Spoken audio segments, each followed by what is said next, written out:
लोगों का रिक्वेस्ट था कि सर आईबीपीएस के अकॉर्डिंग जो सिलेबस है वो बता दीजिए, ताकि हम लोगों को थोड़ा सा हेल्प मिल जाए एग्ज़ाम की तैयारी के लिए। ठीक है, जैसा आप लोगों को मालूम है कि फेब में एग्ज़ाम्स होने के बहुत ज़्यादा चांसेस है, जैसा ऐलान भी किया गया है कि फेब में एग्ज़ाम होगा, और नोटिफिकेशन का चांस है कि जैन के फर्स्ट वीक या सेकेंड वीक में ज़्यादा से ज़्यादा आपका नोटिफिकेशन आ जाएगा। तो हम लोग उसी पर गौर करते हैं। देखिए, आईबीपीएस के पास एग्जाम जा रहा है, इसका मतलब ये नहीं है कि सिलेबस कुछ चेंज हो जाएगा। सिलेबस बिल्कुल वही रहेगा, सिर्फ जो क्वेश्चन पूछने का जो तरीका है, उसका जो पैटर्न वो थोड़ा बहुत चेंज हो जाएगा, बस ये ध्यान रखना है।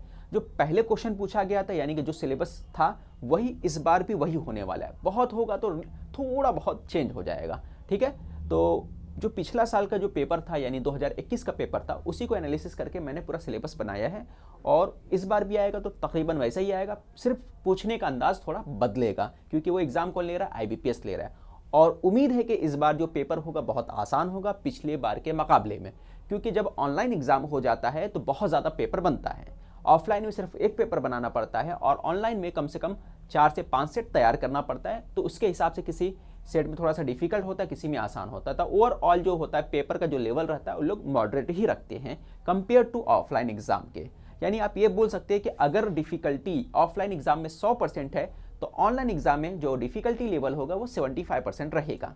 ठीक है, तो इंग्लिश का सिलेबस हम देखते हैं पेपर 2 का, और पेपर फर्स्ट भी तकरीबन ऐसा ही था। वो वीडियो मैंने बनाया है, उसका लिंक इस वीडियो के डिस्क्रिप्शन में, आप जाके वो भी वीडियो देख सकते हैं, उससे भी आपको फ़ायदा मिलेगा। देखिए, पैसेज की बात करते हैं तो एक पैसेज आया था। ठीक है, पिछली बार जो पैसेज पूछा था, सिर्फ और सिर्फ एक पैसेज एग्जाम में आया था, 5 मार्क्स का पैसेज था। यानी क्वेश्चन स्टार्ट करते ही आपका एक पैसेज आ गया था 5 मार्क्स के लिए, वो भी आसान पैसेज था। ठीक है, और पोएम की बात करें तो एक भी पोएम पिछली बार नहीं पूछा गया था।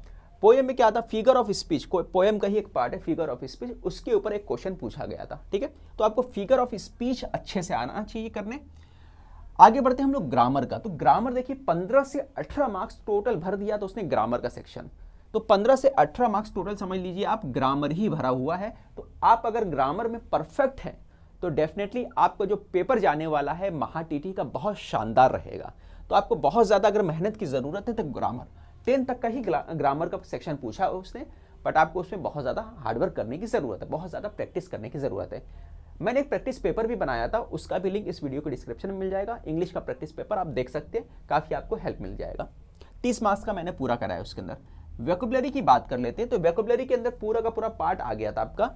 उसके अंदर सिनोनिम्स हो गया, एंटोनिम्स हो गया, जिसको है ना हम मानी अल्फाज जो अपोजिट लफ्ज हो गए वो हो गए, वन वर्ड सब्स्टिट्यूशन हो गया, फ्रेज हो गए या फिर इडियम, सारे के सारे जो वोकैबुलरी के पार्ट है उसने यूज़ किया था यहाँ पर। तो वोकैबुलरी में 5 से 6 क्वेश्चन वोकैबुलरी का पूछता है। उसके बाद करते हैं मिस स्पेल्ड, यानी स्पेलिंग में मिस्टेक क्या है, उसकी गलती क्या है, वो अपने को चेक करना आता। तो वो एक क्वेश्चन पूछा गया था लास्ट टाइम में, तो इस बार भी हो सकता है 1 या 2 क्वेश्चन पूछा जाएगा एग्जाम में। आगे बात करते हैं सेंटेंस रीअरेंजमेंट की। तो सेंटेंस जो बिखरा हुआ दिया रहता है उसको अरेंज करके पूछना रहता है। जैसे मैंने एक सिंपल पेपर बनाया था, वहाँ पे भी देख सकते हैं, उसको क्वेश्चन मैंने कराया था। तो सेंटेंस रीअरेंजमेंट का चांसेस है कि इस बार भी पूछेगा आपको।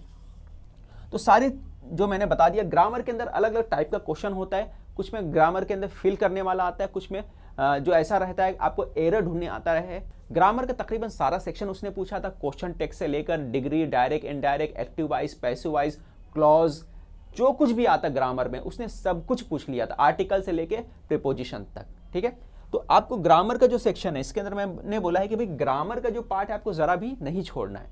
मैं ये भी बताता चलूँ, जैसे ही नोटिफिकेशन महाटीटी का आएगा फौरन हम लोग महाटीटी का क्लास स्टार्ट कर देंगे ऑनलाइन। तो उसके लिए आपको जो नंबर दिया है उस पर हमसे कांटेक्ट करके रखना है, और उस क्लास में हमसे ज्वाइन कर सकते हैं आप, जिसमें पूरा का पूरा सिलेबस आपको महाटीटी का पढ़ाया जाएगा।